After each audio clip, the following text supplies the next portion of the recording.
So the other day, I had to talk to this old, blind, white man.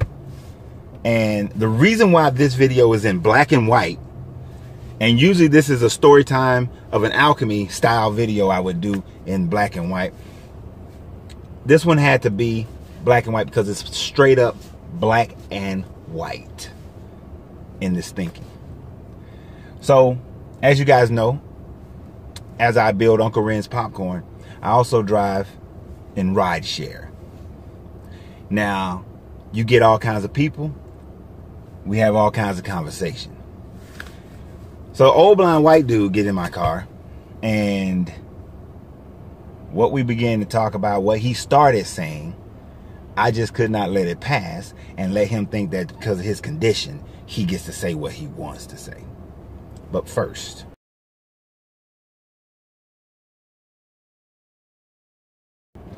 I want to thank everybody for being here. This is your Coach Renz.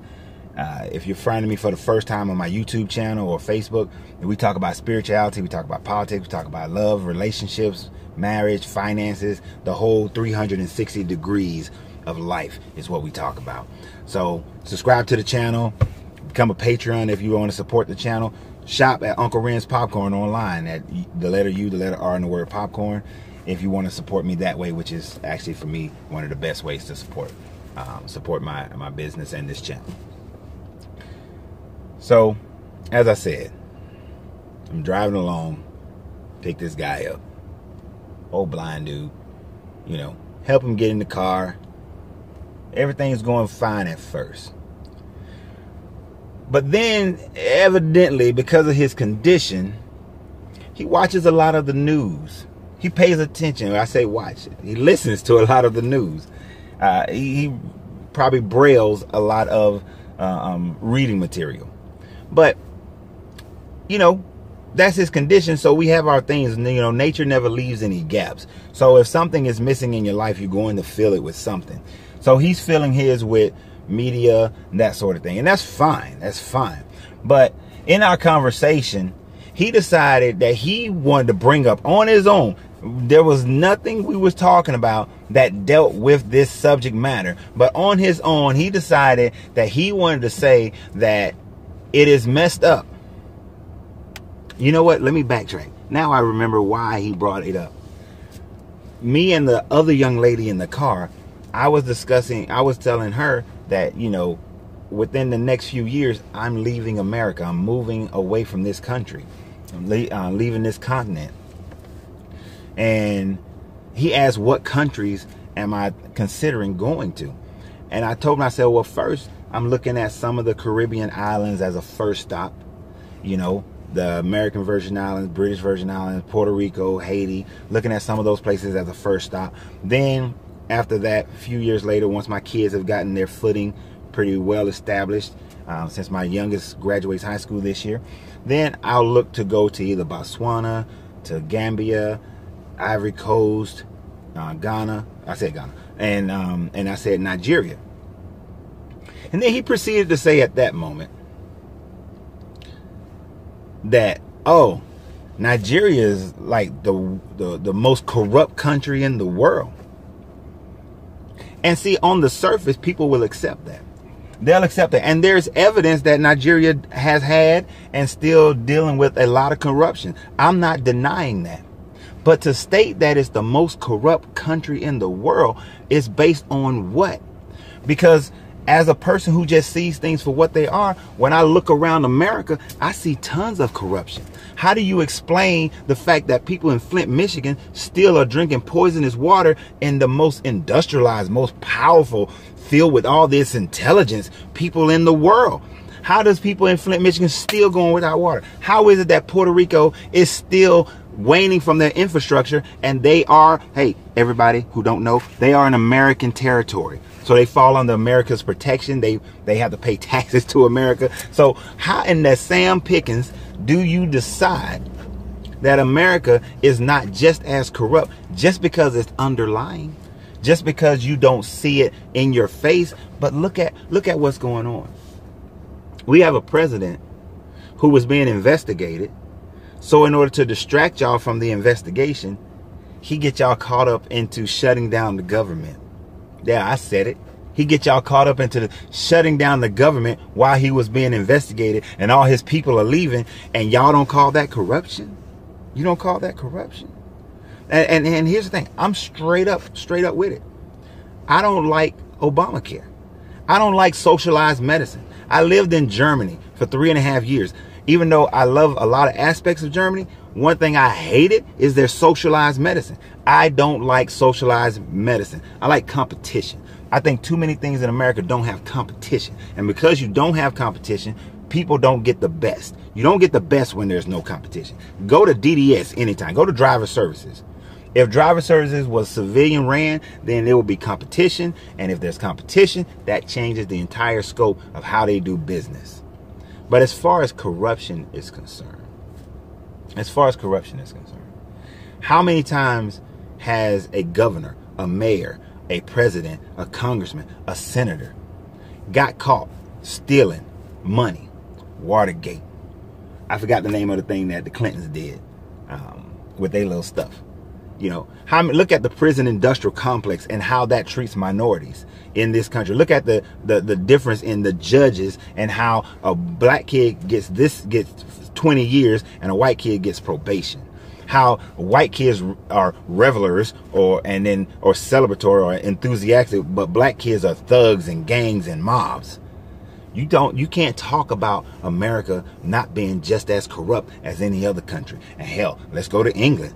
They first had people who was able to come there from the Caribbean, and now they're trying to kick these people out after they've been there for 2-3 generations. You can't talk about an African country being the most corrupt country in the world when you got corruption in every country. And to say they're the most corrupt, man, there are poor people, there are people being done dirty in every country. And to try to single that country out. And what I told him, I said, and I told him all of that, actually. All of that I told him, right? All that is what I told him. And then he was like, well, look at the Congo. It's one of the poorest nations in the world. And I said, you know what? And it's one of the countries that's on my list. You know why? Because it's has the most natural resources than any other country in the world. But what's going on there? What's happened there? I said, every African nation pretty much was colonized. And they've only been self-governing for the last 50, 60, 70 years. And yet you expect them to already be as, situated like a country that's been running themselves for 200, 300, 400 years? I said, no, they got all that colonization that they got to get out of their system. They got all those situations where they pitted one group of the black people against another group of the black people within their own country and worked their mindset to think that this group of black people are more important and more established and more valued than the other group. That's why we had the Hutus and Tutsis. That's why you had those types of situations, because one group was pitted against the other group to maintain control. Just like in America. And this is what I told him, just like in America, we got black people fighting against each other over religion. I'm a Hebrew Israelite. I'm a Christian. I'm a Protestant. I'm a Catholic. I'm a Lutheran. I'm a Methodist. I'm a Muslim. I'm conscious. I'm this type. I'm that type. We got all these. I'm from the north. I'm from the south. We got all these divisions that we allow people to create within us, which keeps us from being able to do things together. Then we follow a path that's so jacked up. Let me get a little side note here. I was a little pissed this morning. You can probably hear it in my voice a little bit. I was a little pissed this morning because there's a person who follows me on my Instagram page. I don't know how they found me. I don't know why they follow me. They own a popcorn shop in another state. Now, I seen them like one item, but then on my Coach Renz Instagram page, where I also put my popcorn stuff, they're gonna put under there, come by and shop with their company. That's sleazy marketing. That's sleazy marketing. And what pisses me off about it is that it's a black person. Now, I got tons of white people in this city, in other cities, who are in the same industry that I'm in. They follow me, but they have never tried to poach my customers. Why are you poaching customers? Why aren't you instead trying to do some kind of collaboration, or even have the decency to say, hey, since you're in Georgia and I'm over here, can we do some cross marketing? I got people who are in Georgia. You got people in California. Maybe they ain't got to get stuff shipped all the way across. Maybe we can collab a little bit. Maybe we can build something together. No, you want to go on my page and you want to poach people. You want to tell people who are on my page to come and shop with you, and we got the same product. It's not like you got a complimentary product and then we can work together. You've seen me many times work with other people who got different products than mine. I don't mind that, but we got the same product, and you coming on my page doing that? That's some sleazy marketing. And I don't care how nice you are. I don't care how many times you may have liked other things that I do, and that's cool. And this may piss you off, and you may be like, I don't like him no more. But you really got to look inside yourself. I would never come to your page and try to do that and try to post your people and try to make it seem like, hey, come shop with me. Why do that? Go get your own customers. Go get your own customers. That irritated me this morning. And usually I will hold back on things like that and I just delete their comment. But no, I put on there, that's sleazy marketing. Because you need to do better. We got to do better. The only thing that's stopping us is what's inside us. Like, the government can't stop you. The white man across the street can't stop you. The only thing that can stop you is you. You see, that dude that old blind white dude tried to put some propaganda in me. He tried to put that propaganda in my ear that, oh, you need to stay in America because these countries are so corrupt. Look at how corrupt they are. Dude, who corrupted them? Who corrupted them? Now, I did go and I said, now here's the thing. I said, it's not just a black and white thing. I said, it's a human thing. I said, because wherever humans have conquered another group, they have decided that they should oppress and take the land from the other group. And so then he proceeded to say, so I think it's messed up that I digress. So let me come back to center. So the next thing that he proceeded to say was that, well, do you think it's right or fair that in South Africa, these white farmers are losing their land without fair compensation? I had to breathe for a second. Now, although I've said to you guys many times that on this matter plane, we have to deal with race, but race doesn't actually exist. But we have to deal with it because we're on the matter plane, so it exists on this plane. It's a duality of existence. So that's why I keep making sure you understand this old blind white man, because his perspective is from the white supremacy mindset. You see, it's hard for people to not have a supremacy mindset about their race. They will always have it about their race. Black people are going to have it about black people. The Iroquois Indians are going to have it about the Iroquois. The English is going to have it about the English. The Italians about the Italians. The Zulu about the Zulu. Everybody's going to have a mindset where they want to put their group, their nationality, their race, their gender, their whatever above everybody else, to put them in a great light and to always come to the aid of those who look like them, act like them, dress like them, have a nationality, culture similar to them, their own. So he said, do I think it's fair? And I said, yes. Yes, I think it's very fair.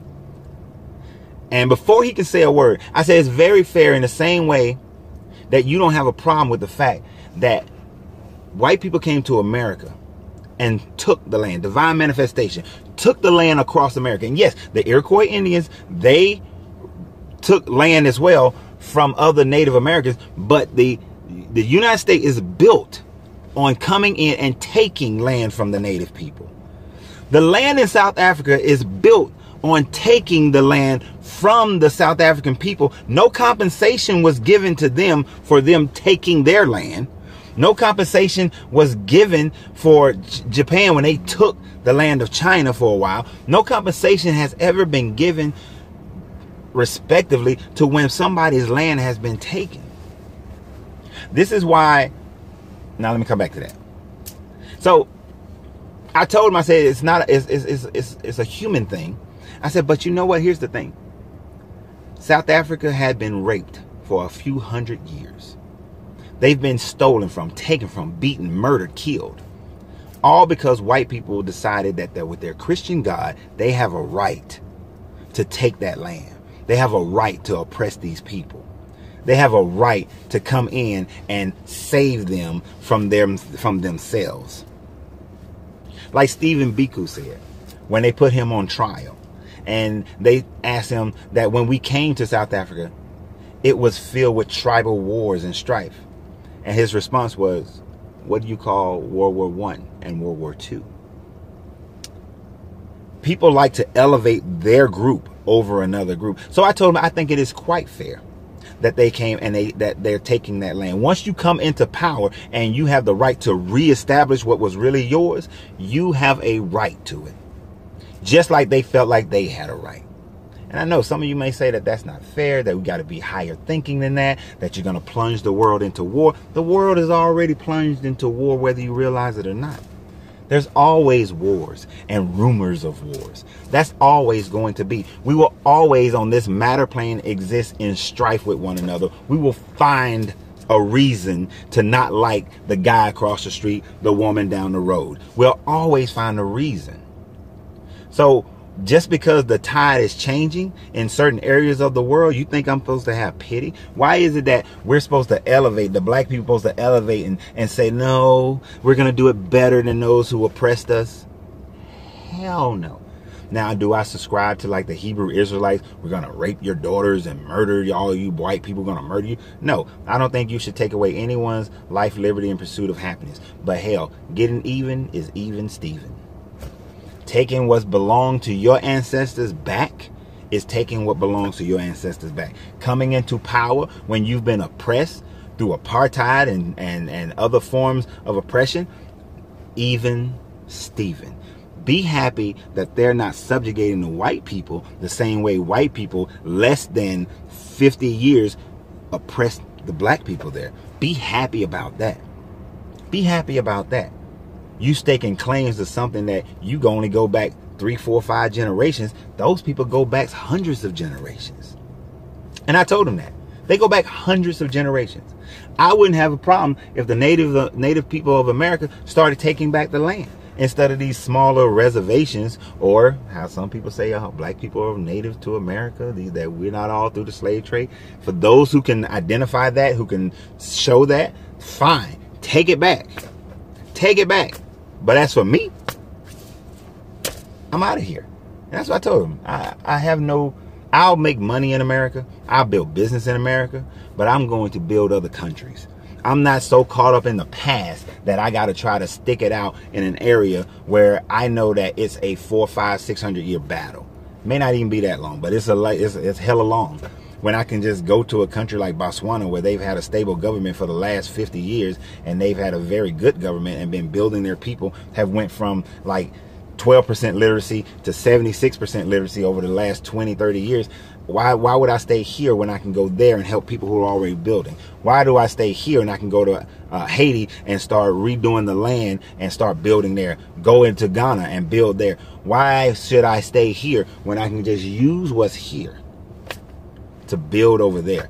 Because here is not going to respect over there, and then here is not going to respect you who are here until something is prominent somewhere else, until power is created somewhere else. Once we establish power somewhere else and then establish, and at the same time establish power here, then we won't have to worry about our kids getting shot in the street.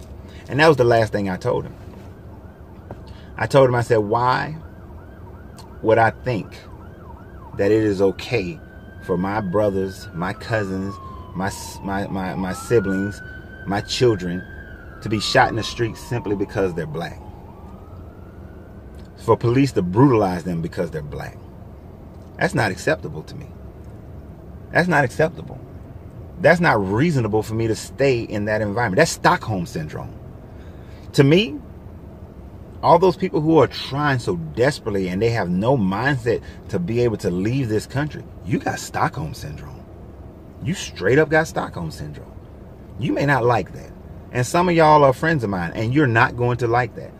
But the raw of it is you got Stockholm Syndrome. The moment you think that you can't leave here, the moment you think that you got to create and fabricate or find the smallest little piece of evidence that will make you think that you belong here in this country, you got Stockholm Syndrome. You really do. So that's pretty much how that conversation ended. We got to our destination. I helped the old blind dude out the car, got him into his location, to the store that he was going into. And I'm still going to treat a human decently. So in conclusion, let me say this. Any kind of atrocity that happens to any people, I'm formally against. I don't think people should be treated unfairly based on their race, their gender, their orientation, their age, anything of the sort. But I do think that we need to rectify some ills that have happened throughout history. And that everybody has imperfections. That on every level of consciousness, whether you're higher level, lower level, spirit plane, matter plane, there is imperfection on every level of consciousness. If you don't believe me, why was there a war in heaven, as some of you believe? If you don't believe me, why are there demons and angelic beings? Why are there things that happen on consciousness, on the spirit level, that are not good for people on this physical level? There's imperfection everywhere. There's imperfection everywhere. Only in, like, nature figures out how to make things as perfect as possible when we don't interfere with it, when the consciousness of other beings don't interfere with it, but we do. We interfere with it. We cause it. And there is no such thing as this evil, or to the point of, in nature, there's no evil. The lion eats the antelope. The asteroid collides into the planet. Things are destroyed, but out of that destruction comes life. So it's all in a natural balance. But we got to elevate our consciousness that we see beyond the physical plane. We see beyond just race, and we see beyond politics. We see beyond all these things, and recognize that if we want to work together, if we want to build together, that we have to set aside these differences of how we think, of our opinions, and really move into a realm where we recognize that we are all, we can all eat, we can all breathe, we can all live, we can all survive. We don't have to trample on someone else's life, liberties, and pursuits of happiness in order for us to be able to have that for ourselves. That we can all do this, and we can work together. Like I said, an example for the lady who decided she wanted to poach my clients, my customers. We don't have to do that. We can have conversations, and we can talk about different ways of marketing, what's been your experience in your marketing techniques, what's been mine, different type pictures, different type videos that you've done, what's gained you a bigger audience. Instead of poaching each other's audiences, we can do that. We can figure out how to build business together. Matter of fact, give me a few days, maybe by the end of the week, end of next week, and I'll discuss an opportunity that we can build together. Now, I'm going to tell you, if you're not interested in building other nations in the Caribbean and in Africa, then this is not going to be an investment type thing for you. This is not going to be something that you would want to build in. And if you're not interested in building, the community of the oppressed people in America, namely those of color, then this is not going to be something that would be of interest to you. That's where the money's going to go, plain and simple, because although I recognize the higher brain, we exist on a lower vibration. So I got to deal with the lower vibration stuff. So I look forward to it. Hey, like, subscribe, become a Patreon, watch these other videos, and y'all have a great day. And remember, you got to free yourself to be yourself, because your greatness is non-negotiable.